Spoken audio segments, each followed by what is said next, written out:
두 팔을 활짝 벌리고 있다가 아이가 자신의 품속에 쏙 들어오게 하려고 무릎을 화살 괄호 모양으로 구부려 자세를 더욱 낮추었다. 반나절 동안 얼마나 엄마가 그립고 보고 싶었을까. 아이가 엄마에게 달려가는 속도가 시속 60km는 넘어 보였다.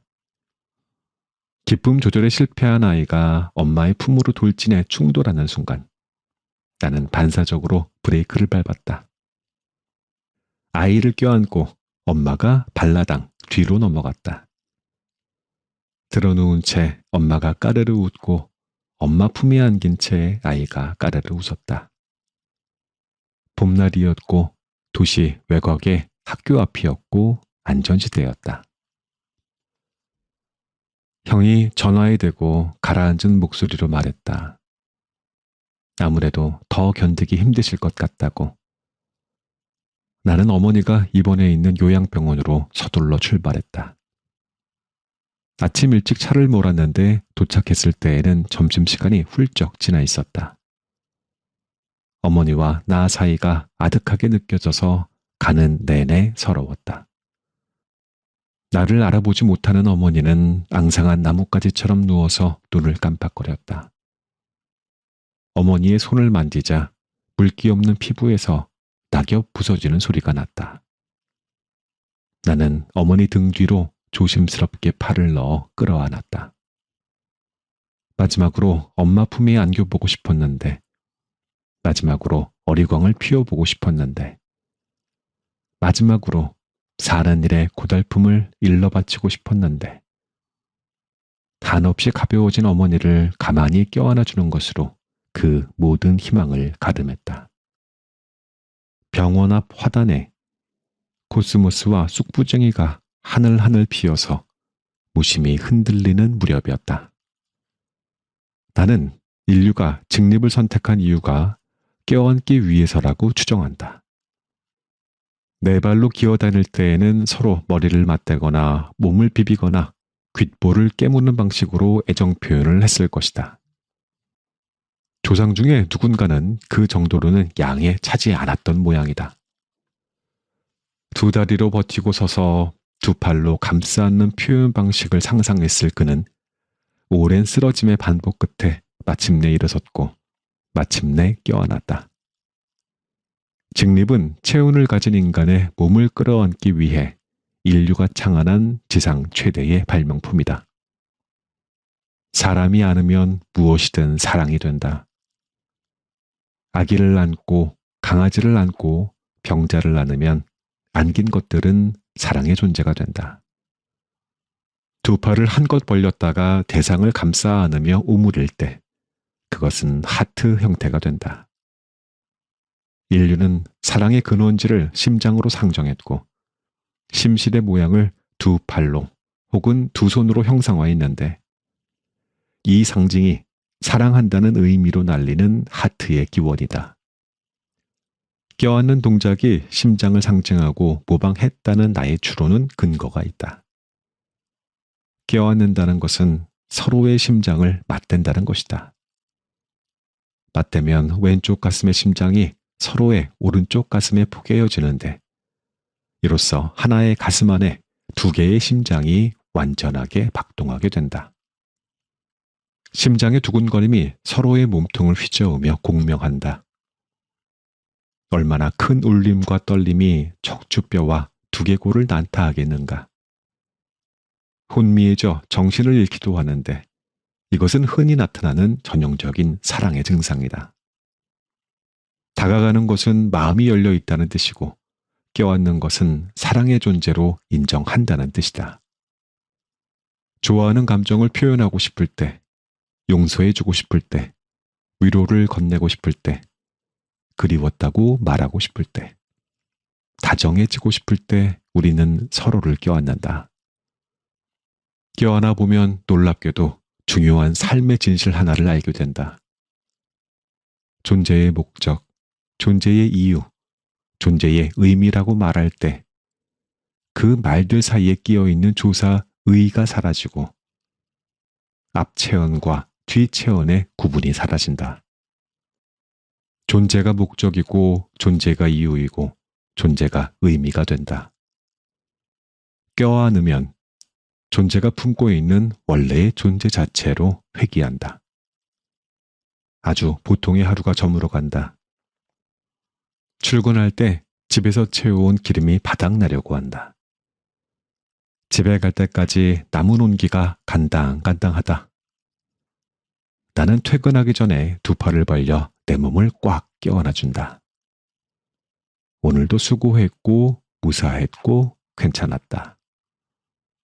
안아주고 나면 조금은 자존이 채워지고 살아갈 용기가 생기고 안온해진다.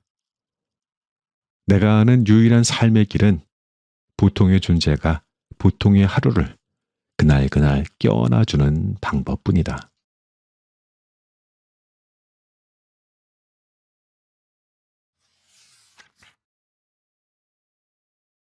행복의 감각. 시골살이를 하는 내게 집에 온 손님들이 가끔 질문을 한다. 행복하냐고.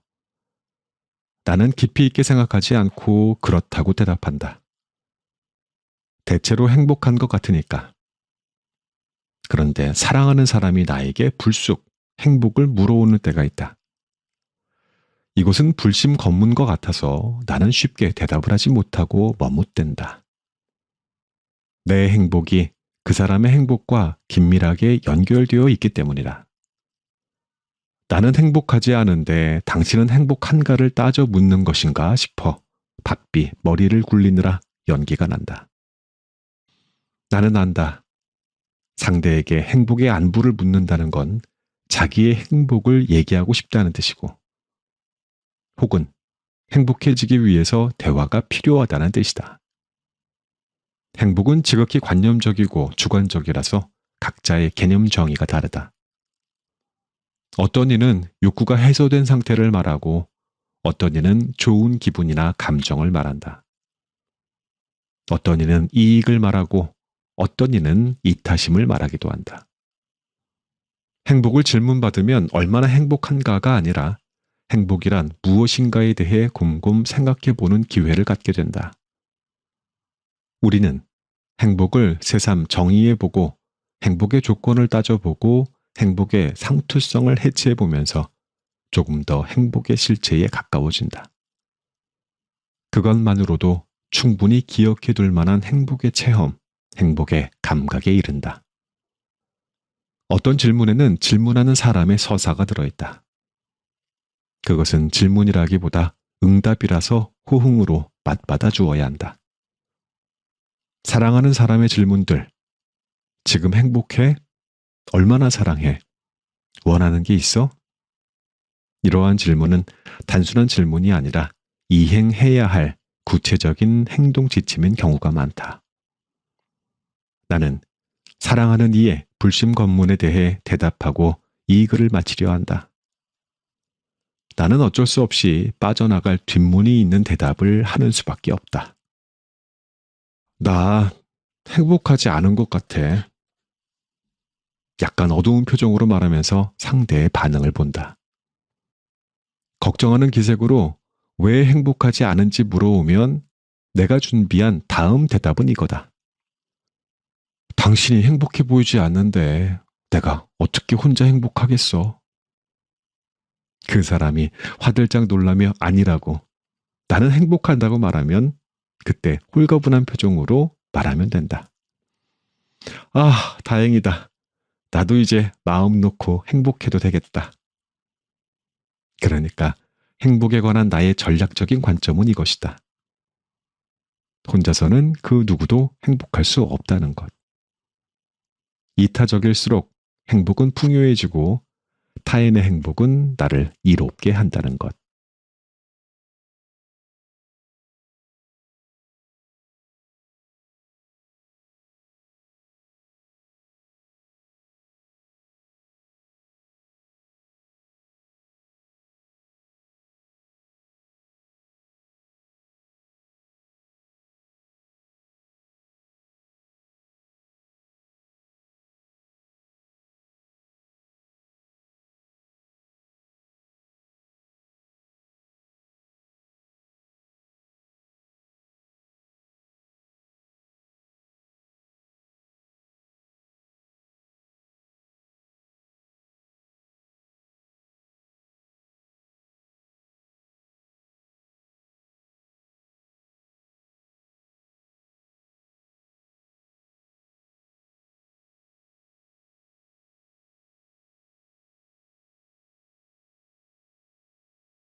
못한 이별이 있었고 다음의 사랑을 꿈꾸었다는 불경스러움에 대해서는 함구해야겠지.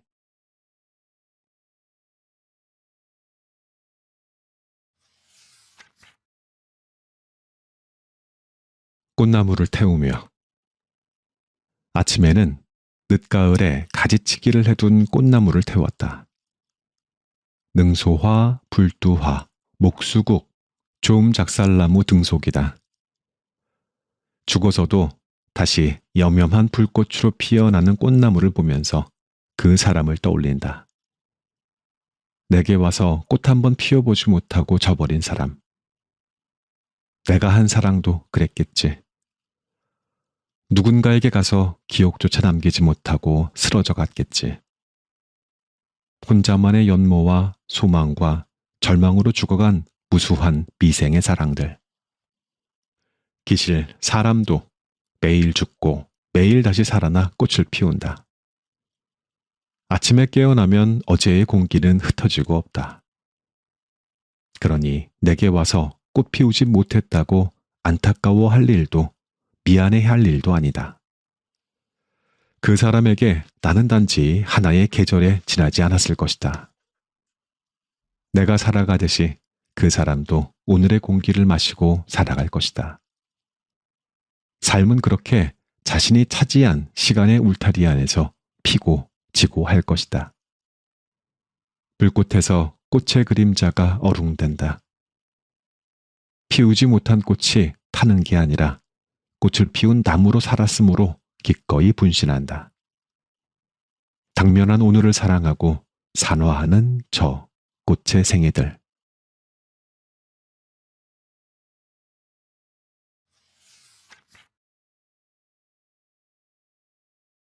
여름은 빨강.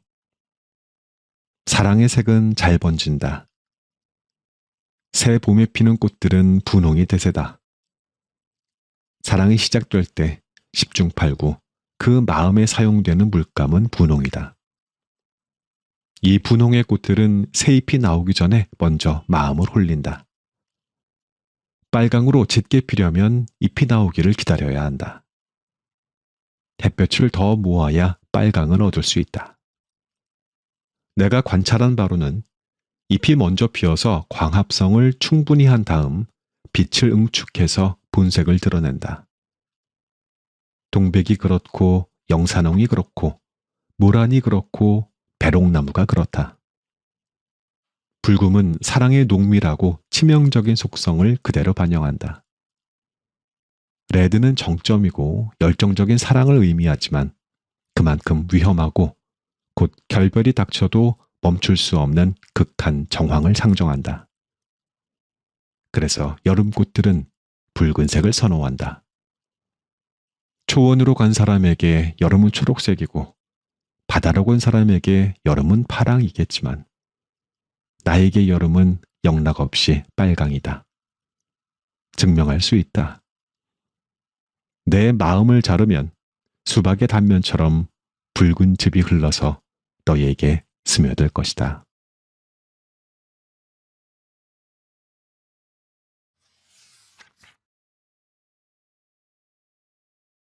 달리기의 세계. 글을 쓰다 보면 외롭다. 빗장을 닫아 걸고 쓰기의 세계에 유폐되면 견디기 힘든 고독감이 목까지 차오를 때가 있다. 내가 아는 작가들은 그 고독감에 익사하지 않으려고 저마다 괴벽스런 행태를 보인다. 줄담배를 피워댄다든지 커피나 포도주를 마셔대는 일은 예사이다. 실성한 듯이 중얼대거나 소리를 지르거나 흐느끼는 이도 있다. 나는 주로 달린다. 글이 잘 풀리면 천천히 산보하듯이 걷고 막혀서 괴로우면 뛴다. 산책은 내가 아직 만나보지 못한 문장의 극점으로 나를 데려가 준다. 달리기는 외로움과 괴로움으로부터 탈주하기이다. 드라마 나의 아저씨에는 주인공 지안이 이력서 특기란에 달리기라고 적었다고 나온다. 나는 그 달리기가 살기 위해 도망치기라는 걸 안다.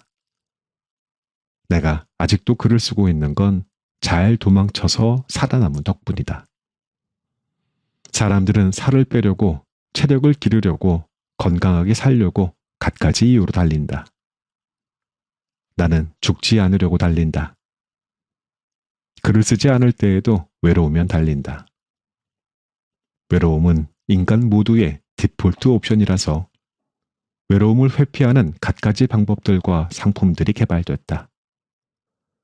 결혼제도부터 스포츠, 영화, 여행, 책, 연애 등등 수많은 오락거리와 서비스가 있지만 내게 가장 가성비 좋고 효과 만점인 아이템 하나를 꼽으라면 역시 달리기를 들겠다. 나는 토할 정도로 전속력으로 달려보았고 땅바닥에 드러눕고 싶을 정도로 비틀거리며 뛰어보았고 눈물 범벅으로 엉엉 울면서 도망쳐 보았다. 사는 게 그랬다. 그뿐 외로움은 완전히 관회되지 않고 늘 재발했다. 그래서 나는 지혜로운 사람들이 그렇게 하듯이 달래가면서 동거하는 쪽을 택했다.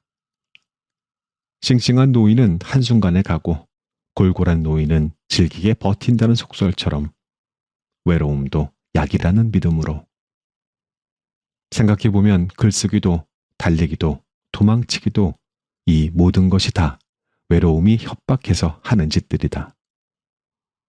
도망치다 보면 달리기가 늘고 폐활량이 늘어난다. 물속에서도 오래 견디고 생의 중력에도 능란하게 견딘다.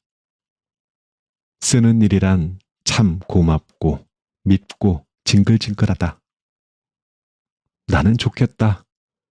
오래 붙들리고 얽매여 사랑할 것이 있어서.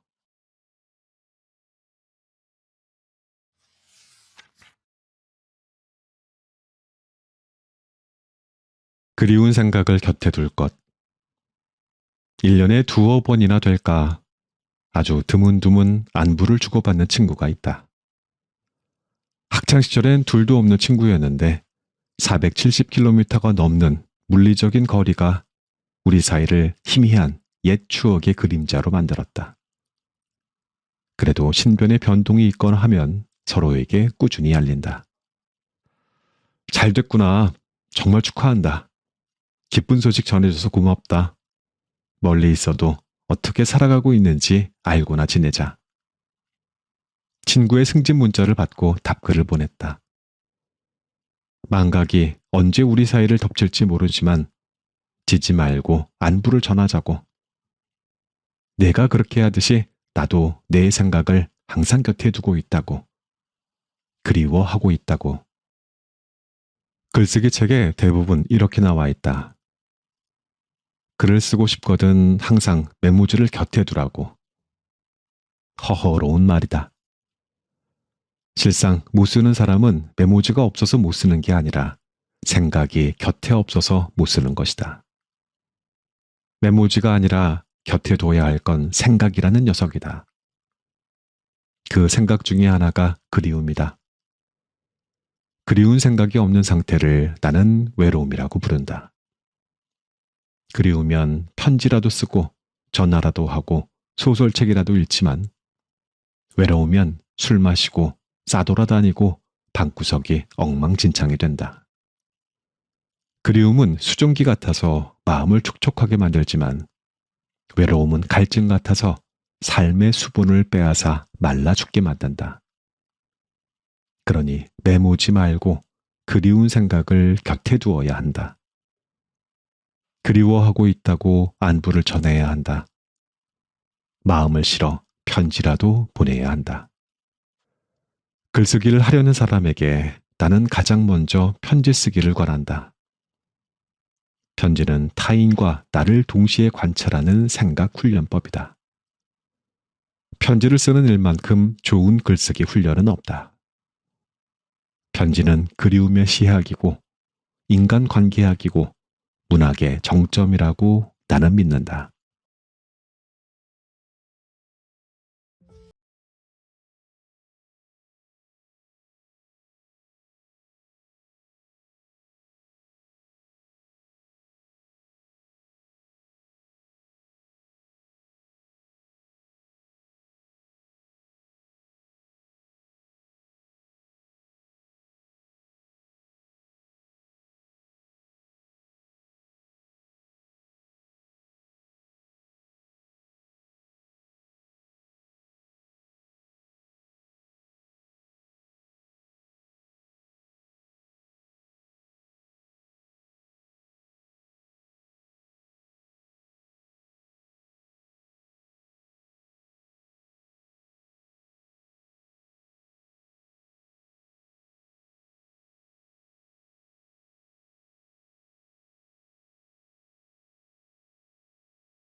남자들은 탕수육과 팔보채를 시켜놓고 오랜만에 만났다고 안부를 주고받고 반갑게 악수를 나누었다.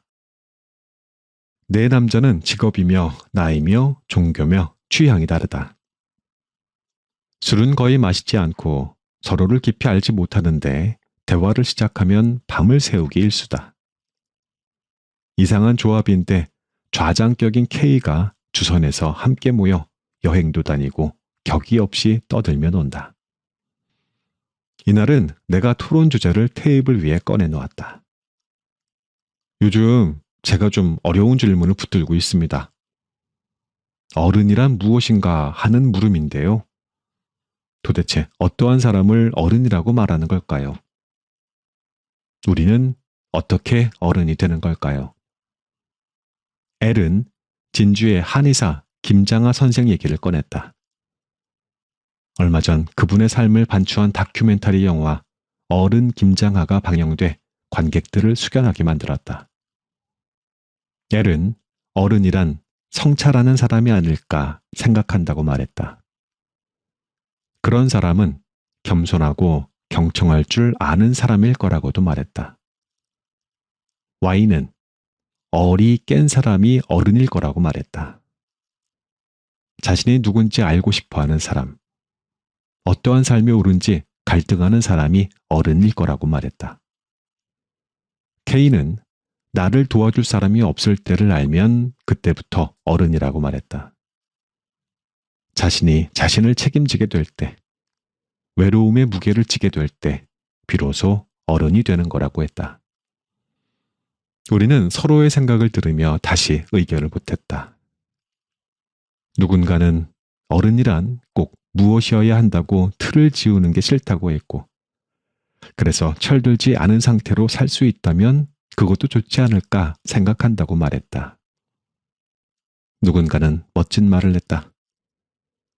어른이란 역할이고 노릇이라서 어른을 필요로 하는 사람에게 어른이 되어줄 때 비로소 어른이 되는 게 아니겠느냐고 했다. 누군가는 지식은 적을지라도 지혜를 가진 사람, 즉 아는 척 하는 사람보다 헤아려 주는 마음을 가진 사람이 어른일 거라고 말했다. 누군가는 자신이 할 수 있는 일을 남에게 떠넘기거나 미루지 않고 자신이 해내는 사람이라고 말했다. 나는 자신 안에 있는 선과 악을 조절하고 통제할 수 있는 힘을 가질 때 진짜 어른이 된다고 생각한다. 인간이 선함만 가지고 있는 게 아니라 악함도 가지고 있다는 말은 둘 다 사용하라는 의미로 나는 받아들인다. 다만 그것을 적절하게 다스리며 사용할 수 있어야 어른일 것이다. 가여운 것을 보면 연민할 줄 알아야 하듯 불의를 보면 분노할 줄 알아야 한다. 선함을 가장한 무관심과 무감정이 팽배하는 사회일수록 무능하고 무도한 위인을 지도자로 세우기 쉽다. 선량하게 살려면 악을 방관하지 않는 책임과 용기가 있어야 한다. 연민하는 마음과 분노하는 마음은 하나의 마음이다. 나는 가장 먼저 손 내밀고 가장 나중까지 지켜봐 주던 어른을 기억한다. 언젠가 모든 사람이 어른이 되지만 그냥 혼자서 되는 어른은 없다. 자기 내면에 각인된 어른의 모습을 배워서 어른이 된다. 그러므로 내가 지금 나도 모르게 누군가의 어른으로 교본으로 살아가고 있다는 사실을 잊으면 안 된다. 어른이란 두렵고 낯선 일이지만 그 듬직한 이름만으로도 위대하고 따뜻하지 않은가.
질서를 찾으려고 하고 무의미에서 의미를 찾으려고 한다.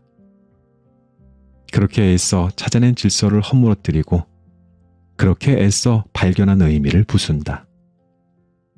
새로운 질서를 만들어내려고 사투를 벌이고 의미 있는 굴레에서 벗어나기 위해 얼마나 많은 의미를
계십시오.